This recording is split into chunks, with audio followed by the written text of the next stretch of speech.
Senior सहाफ़ी और तज्ज़ियाकार सुहेल वड़ैच ने कहा है कि मुस्लिम लीग नून और फौजी एस्टैब्लिशमेंट के दरमियान मुज़ाकरात में अगले सेटअप का मामला अभी तय हो रहा है और डील फाइनल नहीं हुई। उनका कहना था कि कुछ लोग कह रहे हैं कि मौजूदा निज़ाम बहुत जल्द ख़त्म हो जाएगा, लेकिन मुझे अभी ऐसा नहीं लगता।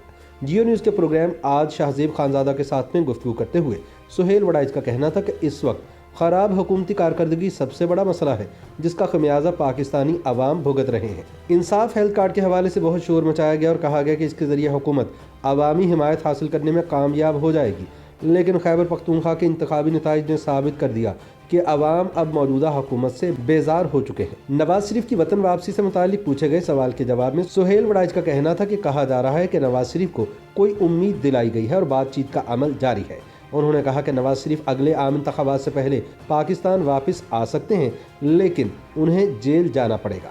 उनका कहना था कि सरदार अय्याज सादिक, नवाज शरीफ और मरियम नवाज के बयान से उनकी वापसी का तासुर मिल रहा है और लगता है कि अंदर ही अंदर मामलात भी तय पा रहे हैं, लेकिन अभी कुछ तय हुआ नहीं लगता। लिहाजा ये कहना कि डील हो चुकी है कबल वक्त होगा। उनका कहना था कि नवाज शरीफ पर मुकदमात चलाए गए, उन्हें सजा दी गई, जेलों में रखा गया, लिहाजा इस सब के बाद सुलह करना बड़ा अजीब सा लगेगा। ताहम अगर ये निज़ाम ठीक नहीं चल रहा, हुकूमती कारकर्दगी में रुकावटें आ रही हैं, तो इसका मतलब है कि मुल्क को एक नए सिस्टम की तरफ ले जाना होगा। उन्होंने कहा कि मौजूदा सियासी क़यादत में सबसे बेहतरीन ऑप्शन इस वक्त नवाज शरीफ ही हैं, क्योंकि इनके पास वोट बैंक है।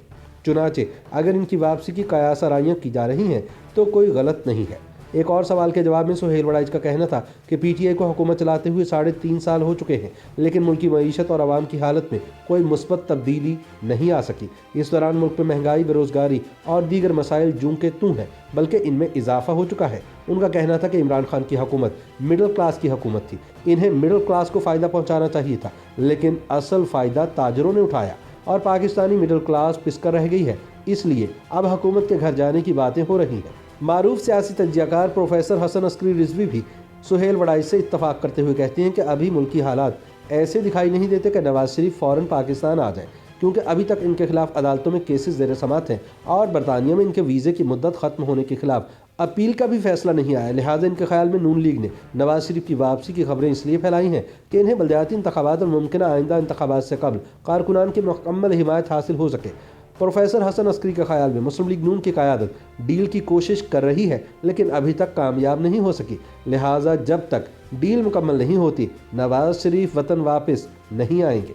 इस मामले पर सीनियर सहाफ़ी सलमान गनी का कहना है कि मुस्लिम लीग नून के रहनुमाओं ने नवाज शरीफ की वापसी की खबरें फैलाकर हुकूमत को परेशान ज़रूर कर दिया, लेकिन वो अभी वापस नहीं आ रहे। मेरे पास ऐसी कोई मुसद्दका इत्तला नहीं है। उनके बकौल नून लीग ने अपने कायद की वापसी के तासुर को फैलाया। वज़ीर आज़म और वज़रा के रद्दअमल से साबित हो गया कि नून लीगी रहनुमा अपने मकसद के हुसूल में कामयाब रहे। सलमान गनी ने कहा कि मुस्लिम लीग नून के कारकुनान में इन खबरों से जोशो खरोश बढ़ा है और ये हिकमत अमली बलदियाती इंतखाबात और मुमकिन कबल वक्त इंतखाबात की तैयारी के हवाले से खासी मुअस्सर दिखाई देती है। बकौल सलमान गनी मुस्लिम लीग की क़यादत इस्टेब्लिशमेंट से बातचीत काफ़ी अरसे से कर रही है, लेकिन इन दोनों में मामला तय करने के लिए सऊदी अरब जैसी मुअस्सर ज़मानत लाजमी हो सकती है। इनके मुताबिक इस्टेब्लिशमेंट और नून लीग की क़यादत में एतमाद का फुकदान पाया जाता है, लिहाजा इतनी जल्दी मामला तय होते दिखाई नहीं दे रहे। YouTube पर गूगली न्यूज देखने के लिए youtube.com की सर्च बार में गूगली न्यूज टीवी टाइप करें। गूगली न्यूज के पेज पर सुर्ख रंग के सब्सक्रिप्शन वाले बटन पर क्लिक करना ना भूलिए। YouTube पेज पर अपलोड होने वाली वीडियोस से बाखबर रहने के लिए बेल आइकन पर क्लिक कीजिए। आपको हर नई वीडियो के बारे में नोटिफिकेशन मौसूल हो जाएगा।